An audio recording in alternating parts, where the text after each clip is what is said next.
Hey guys, this is P tiger and welcome back to my channel. और आज हम अपनी थॉर की जो है नए स्टोरी आर्क को शुरू करने के लिए जा रहे हैं, जिसका नाम हैमरफॉल है। और ये हमारी जो स्टोरी है बेसिकली उसी ऑनगोइंग सीरीज का हिस्सा है, जिसको हमने अपने चैनल के ऊपर डेली बेसिस के ऊपर शुरू किया हुआ है। और हमने अपने लास्ट स्टोरी आर्क के अंदर ब्लैक विंटर वाली पूरी की पूरी स्टोरी को देखा था। और हमने बहुत अच्छे तरीके से देखा थॉर की नई फाउंड पावर्स को, कि किस तरीके से एसगार्ड का ऑल फादर होने के साथ साथ उसके पास कॉस्मिक पावर भी मौजूद थी, जिसके जरिए थॉर जो आज तक का one of the most powerful version बन चुका था अपने कॉमिक बुक हिस्ट्री के अंदर। लेकिन आज की जो हमारी स्टोरी होने वाली वो थॉर की हैमर प्रॉब्लम के ऊपर थोड़ा सा हमें दिखाने वाली है, क्योंकि हमने देखा था कि किस तरीके से थॉर का हैमर अब भारी होना शुरू हो चुका है और उसको बेसिकली लोकी तक जो है वील्ड कर सकता है। तो इसी सारी की सारी चीज़ों के ऊपर हम आज थोड़ी सी और नजर डालेंगे अपनी इस 2 पार्ट स्टोरी के अंदर, जिसको मैं 2 एपिसोड्स के अंदर आपके साथ शेयर करूंगा।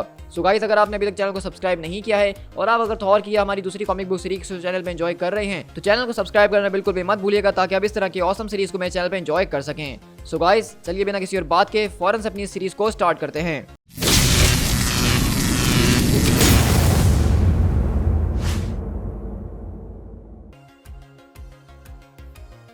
हमारी कहानी की शुरुआत ब्रोक्सटॉन ओक्लाहोमा के अंदर से होती है, जहाँ पे हम देखते हैं कि बेसिकली यहाँ पे एक आदमी मौजूद है जिसका नाम एडम अजीज है, और जो कि एक मुस्लिम आदमी है और यहाँ पे अपने छोटा मोटा सा गैराज चलाता है और अपना काम धंधा वहाँ से निकालने की कोशिश करता है। लेकिन जब वो एक दिन अपने पूरे के पूरे गैराज के अंदर काम करने में लगा हुआ होता है, तो अचानक वहाँ पे उसके सामने एक खतरनाक किस्म का बिजली का तूफान आता है और एक जबरदस्त किस्म का बोल्ट वहाँ पे आगे गिरता है। और तभी हम अगले पल देखते हैं कि जब वो उस बोल्ट के अंदर आके देखता है, तो वहाँ पे कुछ और नहीं बल्कि थॉर का हैमर म्योनियर जो है यहाँ पे आके अचानक लैंड किया होता है। तो इसी तरह हम देखते हैं कि बेसिकली एडम अजीज अपनी गाड़ी को स्टार्ट करता है और सीधा उस कार्टर की तरफ आके देखता है कि आखिरकार यहाँ पे ये क्या चीज़ गिरी है। और वो कहता है कि Lord help me, I swear कि आखिरकार ये चीज़ है क्या। ओके, लगता है कि मुझे किसी को कॉल मिलानी पड़ेगी। हेलो, हाँ मेरा नाम, वेल ज़रा एक मिनट मुझे अपनी बात तो कंप्लीट करनी दीजिए। ओके, मेरा नाम एडम अजीज़ और मैं इस वक्त ब्रोक्सटॉन ओक्लाहोमा के अंदर मौजूद हूँ, और वेल यहाँ पे मैं कुछ बताना चाहता हूँ। लेकिन इसी तरह हम अगले पल देखते हैं कि यहाँ पे बेसिकली हम एसगार्ड के अंदर शिफ्ट होते हैं, जहाँ पे हम देखते हैं कि लेडी सिर्फ यहाँ पे पूरे के पूरे बायफ्रॉस्ट के ऊपर खड़ी होती है और वो थॉर से उसके रेवेंस के जरिए बात कर रही होती है और कहती है, थॉर अगर इजाज़त हो तो मैं क्या पूछ सकती हूँ। तो थॉर बोलता है कि ऑफ कोर्स लेडी सिर्फ, आप क्या पूछना चाहती हैं। तो वहीं से सिर्फ पूछती है कि मैं बस यही पूछना चाहती हूँ कि आखिरकार आपका हैमर म्योनियर जो है वो ब्रोक्सटॉन ओक्लाहोमा के अंदर आपने दोबारा से क्यों फेंक दिया है। तो वहीं से थॉर बोलता है कि मैं एक थ्योरी को टेस्ट करने की कोशिश कर रहा हूँ। तो वहीं से वो कहती है कि अगर आपको किसी तरह का कोई मैसेज भेजना था तो आप उनकी मिडगार्ड पे होने वाली रेक्टेंगुलर डिवाइसेस का इस्तेमाल कर सकते हैं ना। मुझे नहीं पता, ना जाने वो लोग उसका इस्तेमाल करके किस तरीके से हवा के अंदर से अपने मैसेज को यहाँ से वहाँ पहुँचाते हैं। लोकी के पास भी एक है। तो यहाँ पे वो बेसिकली स्मार्टफोन की बात कर रही है कि किस तरीके से स्मार्टफोन के जरिए लोग अपनी बातों को करते हैं। लेकिन वहीं से थॉर बोलता है कि मुझे दरअसल रेवेंस जो हैं वो ज़्यादा पसंद आते हैं इस मामले के अंदर। तो वहीं से वो कहती है लेकिन रेक्टेंगल्स वाले जो होते हैं उनके अंदर गेम्स भी होते हैं और आपके बर्ड्स के अंदर कोई गेम्स नहीं होते हैं। तो थॉर कहता है कि सिर्फ प्लीज़ इस पूरे के पूरे मैटर को थोड़ा सा सीरियसली लेने की कोशिश करो। फ्रैंकली आज मेरे पास वैसे भी बहुत ज़्यादा काम मौजूद हैं जो कि मुझे करने हैं और मैं तुम्हारे इन जोक्स को बर्दाश्त करने के मूड में नहीं हूँ। तो please if you don't mind, तो क्या तुम मुझे इस पूरे के पूरे मामले में अपडेटेड रख सकती हो कि अगर आगे कुछ होता है। तो हम देखते हैं कि थॉर बेसिकली यहाँ पे कहीं और घूम रहा है और वो किसी और तरीके से यहाँ पे लेडी सिर्फ से अपने कौओं के जरिए बात कर रहा है। तो ये भी थॉर की एक नई पावर है जो कि उसके ऑल फादर होने के बाद उसको मिली है।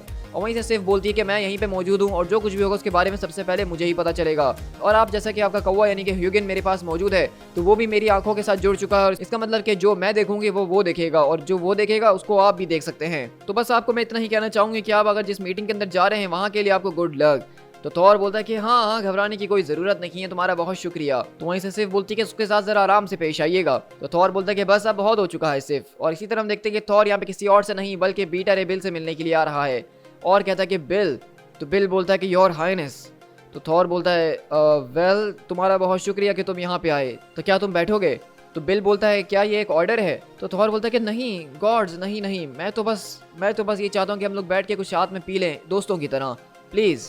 तो पीटर रेबिल बोलता है कि मेरे ख्याल से एक ड्रिंक तो यहाँ पे नेसेसरी बनती ही है, लेकिन मुझे बताइएगा कि आखिरकार यहाँ पे चल क्या रहा है, क्या कुछ यहाँ पे इंटरेस्टिंग हो रहा है जिसके लिए आपने मुझे बुलाया है। और उसी तरह हम देखते हैं अगले पल थॉर अपनी सोचों में खोया होता है और उसको वहीं पे सेम वही विजन आ रहा होता है जो कि उसने ब्लैक विंटर के अंदर झांक के देखा था, जब उसने देखा था कि किस तरीके से थेनोस जो है वो बेसिकली म्योनियर को उठाया हुआ है, अपने पूरे के पूरे म्योनियर के अंदर इन्फिनिटी स्टोन्स को लगाया हुआ है, साथ में मार्वल ज़ॉम्बीज़ की पूरी आर्मी को लीड कर रहा है। यही उसका सबसे खतरनाक अब जो डर बन चुका है और इसके लिए ही थॉर बेसिकली अपने भाई यानी कि बीटा रे बिल से बात करने के लिए आया है। लेकिन बीटा रे बिल बोलता है कि थॉर, मैं जानता हूँ कि मेरे आजकल मजाक करने का तरीका कुछ चेंज हो चुका है, लेकिन क्या आप मुझे बताना चाहेंगे कि आप ठीक है कि नहीं, आप मुझे कुछ खोए खोए नजर आ रहे हैं। तो थॉर बोलता है कि हाँ मुझे माफ़ करना, इट वॉज एक्चुअली, इसको जाने दो, मैंने तुम्हारे बारे में सुना था कि तुम कुछ टाइम पहले गार्डियन ऑफ द गैलेक्सी के साथ मौजूद थे और तुमने उनके साथ काफ़ी एडवेंचर्स किए और उससे पहले तुम इनह्यूमंस के साथ भी थे। तो बिल बताता है कि हाँ तुमने ठीक कहा, उनके साथ मेरे काफ़ी वंडरस किस्म के एडवेंचर्स रह चुके हैं, लेकिन मेरा नहीं ख्याल है कि आपने मुझे उन सारे के सारे एडवेंचर्स की स्टोरी सुनने के लिए यहाँ पे बुलाया है थॉर।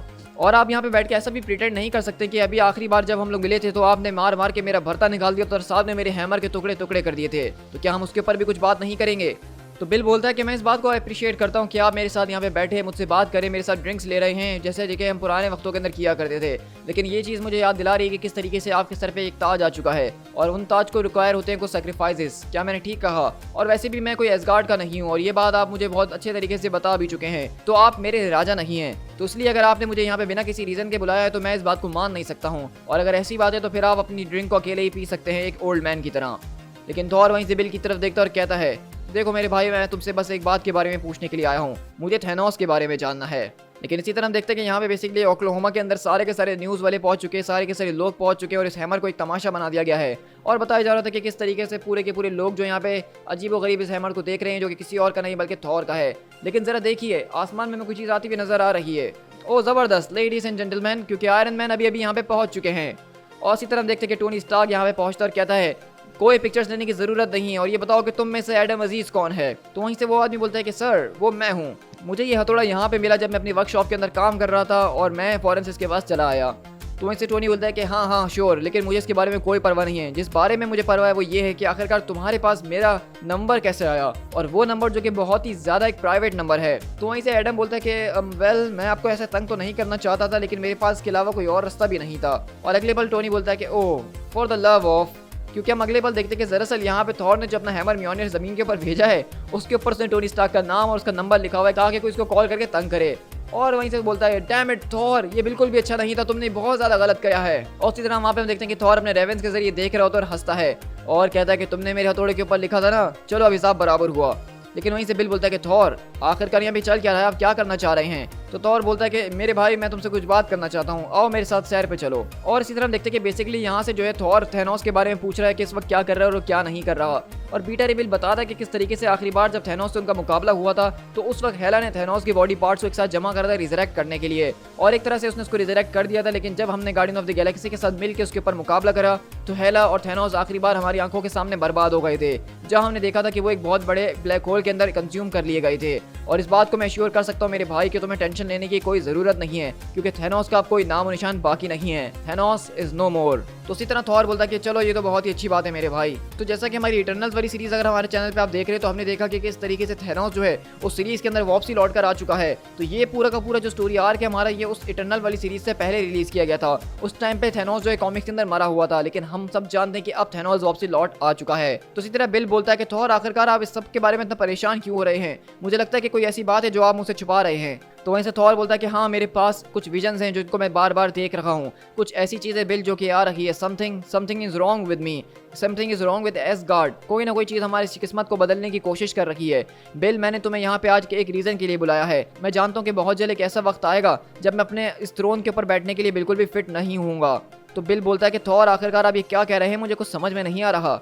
तो थॉर कहता है कि मैं जानता हूँ कि एक वक्त आने वाला है कि जब मैं अपने ऊपर ही विश्वास नहीं कर पा रहा हूँ, जो मैं हूँ आज मैं कभी वैसा नहीं रहने वाला हूँ। मैं जानता हूँ कि ऐसा कुछ ना कुछ होगा कि मैं शायद करप्ट हो जाऊँ या मैं फेल हो जाऊँ। तो बिल मैं बस तुमसे इतना पूछ रहा हूँ कि जब मेरे साथ ऐसा कुछ होगा तो क्या तुम मेरे सेकंड इन कमांड रहोगे, क्या तुम उसके ऊपर एक्ट करोगे या नहीं करोगे? मैं चाहता हूँ कि जब ऐसा कुछ हो तो तुम एसगार्ड को आगे लीड करो, उसके सारे की सारी आर्मीज को जो है एक मास्टर ऑफ वॉर की तरह लीड करते हुए आगे लेके जाओ। तो बिल बोलता है अच्छा, और उसका मतलब ये है कि मैं तुमसे मुकाबला भी करूँ और तुम्हें होश दिलाने की कोशिश करूँ? तो थॉर बोलता है कि हाँ मेरा ऐसा ही मकसद है। तो बिल बोलता है कि वेल अगर ऐसी बात है तो इस सबको करने के लिए मुझे एक हैमर की जरूरत पड़ने वाली है। तो थॉर बोलता है कि हाँ मैं जानता ही था तुम ऐसा कुछ कहोगे। और अगले पल हम देखते हैं कि थॉर बेसिकली पीटर रिबिल को एसगार्ड की आर्मरी के अंदर लेकर आता है और कहता है कि इनमें से जो भी इंस्ट्रूमेंट तुम लेना चाहते हो उसको ले सकते हो, एक दो या दर्जनों ही क्यों ना हो, या फिर अगर तुम चाहो तो बोनो को कह के मैं तुम्हारे लिए कुछ नया बनवा सकता हूँ।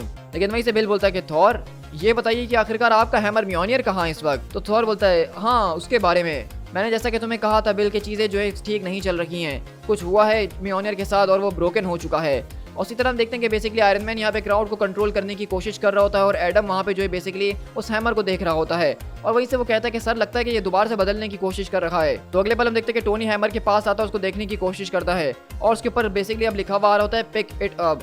तो ये देख के टोनी बोलता है कि आखिरकार ये सब चल क्या रहा है, और अगले पल वो अपने गॉनलेट से बेसिकली एक तरह का मिसाइल फायर करता है जो कि उसके चारों तरफ एक तरह की फोर्स फील्ड को बना देता है, ताकि अगर हैमर से कुछ नुकसान हो तो इन सारे के सारे लोगों को कोई नुकसान ना पहुंच सके। लेकिन हम देखते हैं कि यहाँ भी टोनी स्टार्क सारे के सारे लोगों को पीछे हटने के लिए कह ही रहा होता है, लेकिन तभी एडम अजीज उस हैमर को उठाने की कोशिश करता है।